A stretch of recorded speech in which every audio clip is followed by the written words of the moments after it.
La vie que nous possédons en Jésus-Christ est le plus grand trésor que Dieu nous a donné. Car il est écrit dans le livre de Jean chapitre 3 verset 16 que Dieu a tant aimé le monde.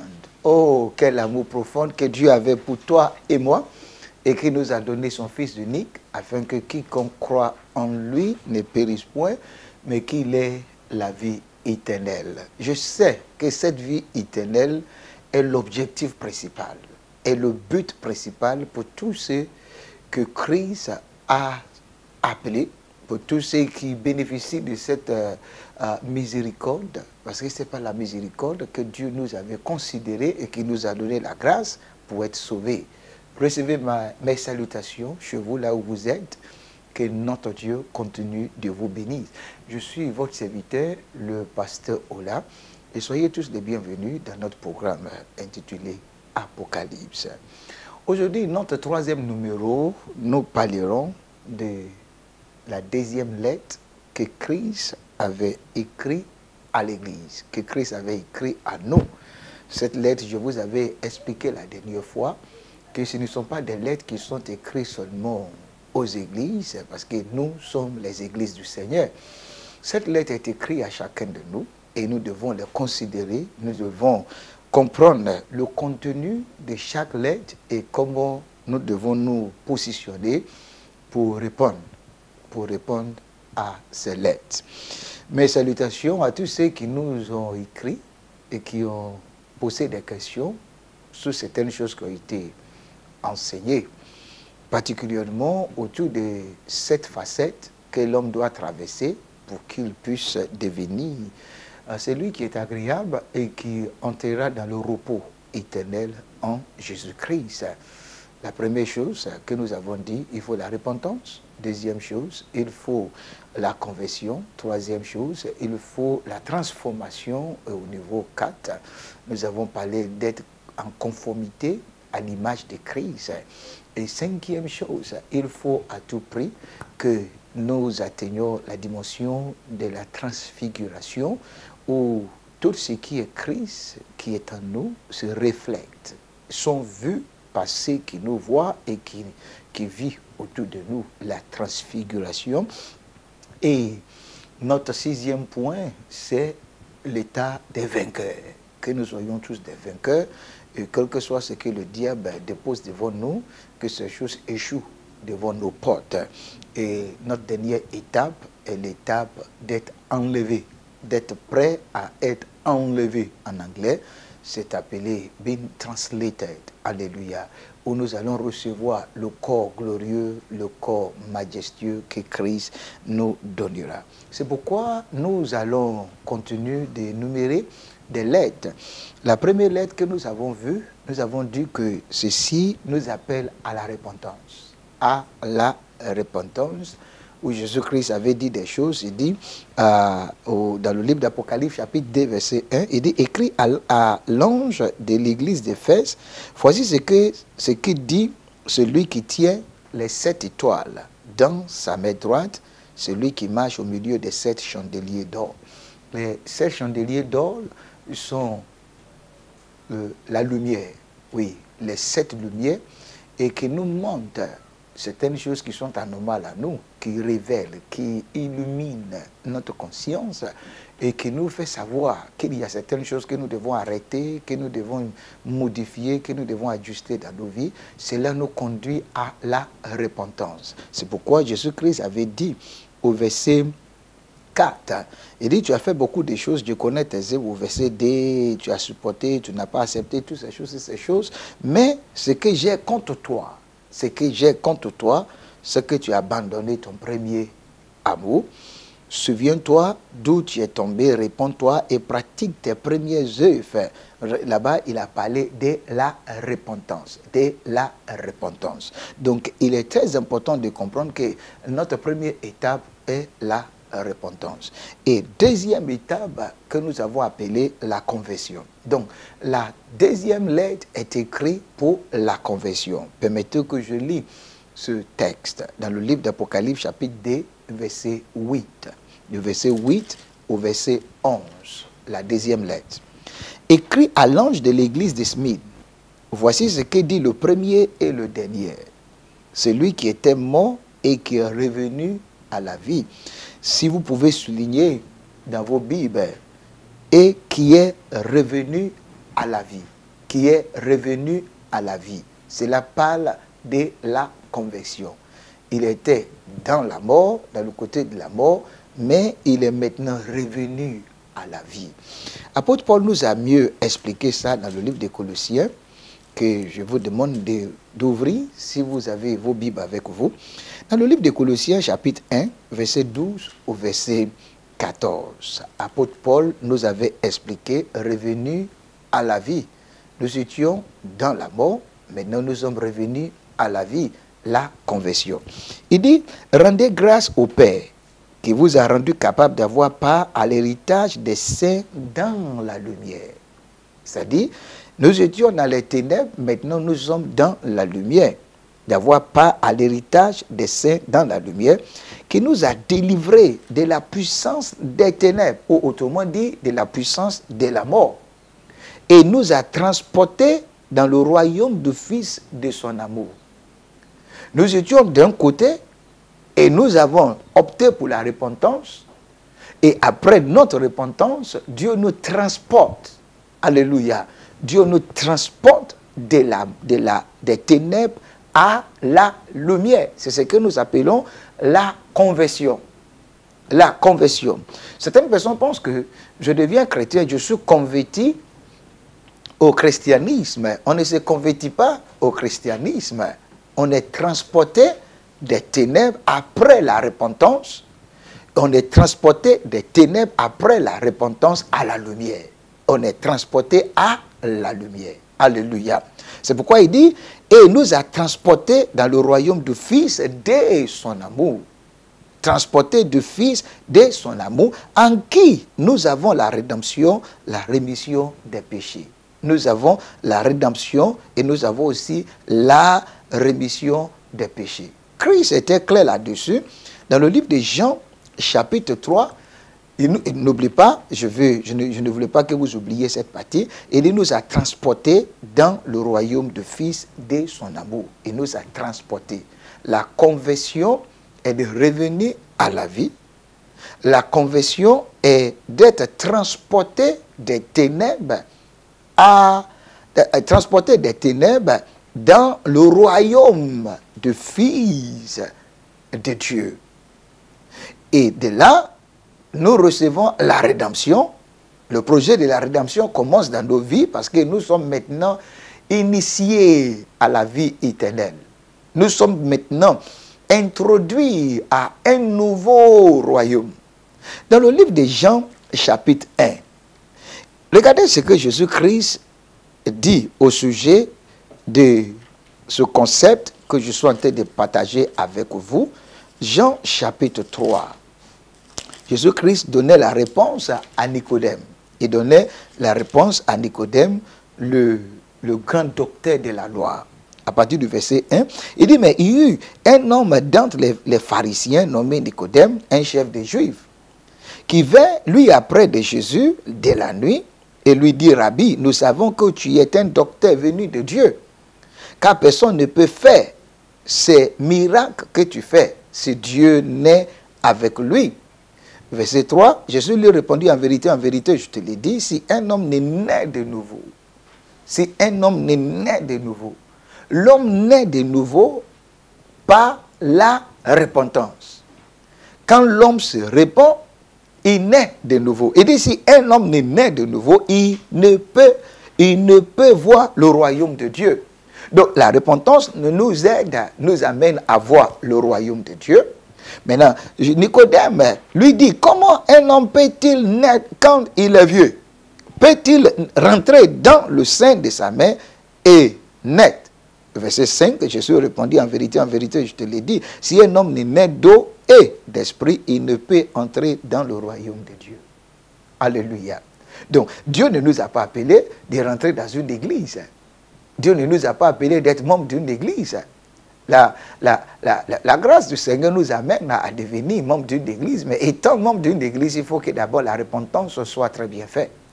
La repentance est de reconnaître que la vie que je mène n'est pas agréable au Seigneur. Dieu n'est pas d'accord, je ne suis pas qualifié devant le Seigneur. Il y a des choses qui me disqualifient. Alors, je me renonce à ces choses. Je me détourne de ces choses et je me tourne vers le Seigneur. Je me détourne de ces choses et je me tourne vers le Seigneur. C'est ce que nous appelons la repentance. Alléluia. Je me détourne de mes voies qui ne sont pas agréables devant le Seigneur. Je choisis maintenant les voies que Dieu a établies pour moi. Que Jésus-Christ dit, la première chose, ta repentance va t'amener à voir le royaume. À voir le royaume. Maintenant, si tu es né, il dit, si un homme n'est né d'eau et d'esprit, ça c'est deuxième partie, n'est né d'eau et d'esprit, il ne peut entrer dans le royaume. Dieu veut que nous entrons dans le royaume. C'est pourquoi, revenons dans Apocalypse chapitre 2. Revenons dans Apocalypse chapitre 2. Jésus-Christ dit, je suis le premier et le dernier, celui qui était mort et qui est revenu à la vie. En Christ, nous revenons à la vie. En Christ, nous pouvons atteindre la conversion. Nous nous convertissons étant en Christ, pas étant dans une église. C'est pourquoi l'apôtre Paul avait dit dans le livre de Romains chapitre 8, verset 1, il dit, il y a donc maintenant aucune condamnation pour ceux qui sont en Christ. Je vais lire ça parce qu'il y a une partie très importante que vous devez retenir là-bas. Alléluia. Romains chapitre 8, verset 1 et verset 2. Il dit, il y a donc maintenant aucune condamnation pour ceux qui sont en Jésus-Christ. Malheureusement, c'est ce que beaucoup de chrétiens citent. Mais ils ne citent pas, ils ne considèrent pas la suite, qui est le deuxième verset. Il a dit ceci, il dit, en effet, la loi de l'esprit de vie en Jésus-Christ. Il n'y a point de condamnation, mais tu dois avoir la loi de l'esprit de vie en Jésus-Christ, qui est la conversion. La conversion vient quand nous obtenons la loi de l'esprit de vie en Jésus-Christ. Il dit, la loi de l'esprit de vie en Jésus-Christ m'a affranchi, m'a donné la conversion, m'a aidé à se détourner complètement de tout ce qui me conduisait dans la loi de l'esclavage, la servitude. Mais puisque j'ai accepté Jésus-Christ, j'ai accepté la repentance, je me suis repenti, alors je suis affranchi de l'homosexualité, du lesbianisme, de la fornication, de tout ce qui est la prostitution, de l'adultère, de tout ce que vous pouvez imaginer. Cette loi m'a affranchi de la loi du péché et de la mort. Alléluia. Revenez encore dans Apocalypse chapitre 2 pour mieux comprendre. Verset 9, Jésus-Christ dit ceci. Apocalypse chapitre 2, verset 9, Jésus-Christ dit ceci. Il dit, je connais ta tribulation et ta pauvreté, bien que tu sois riche, et les calomnies de la part de ceux qui se disent juifs et ne le sont pas, mais qui sont une synagogue de Satan. Là, cette phrase est assez profonde. La conversion va te conduire dans la tribulation. La conversion va te conduire dans la tribulation et dans la pauvreté. La pauvreté que nous parlons ici n'est pas le manque d'argent. La pauvreté que nous parlons ici est que tu seras obligé de te faire distinguer parmi tes amis. Il dit, les mauvais compagnons corrompent des bons mères. Il dit, sortez du milieu d'eux. Si tu veux réellement vivre une vie de la vraie conversion, tu ne peux pas garder tes amis. Tu ne peux pas marcher avec des personnes qui ont l'apparence de la piété, qui ont l'apparence du christianisme, qui se disent Jésus, Jésus, mais qui ne vivent pas la vraie vie de Christ. Ta première tribulation viendra de ces personnes.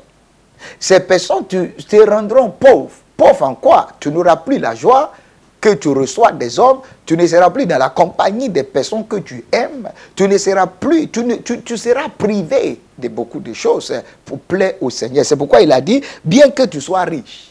Alléluia. Parce que la joie que les amis, la joie que tous ses compagnons, la joie que l'homosexualité, le lesbianisme, la fornication, la prostitution, la joie que la drogue te donne, tu n'auras plus cette joie. Mais cela ne dit pas que tu es pauvre, mais tu es riche en esprit.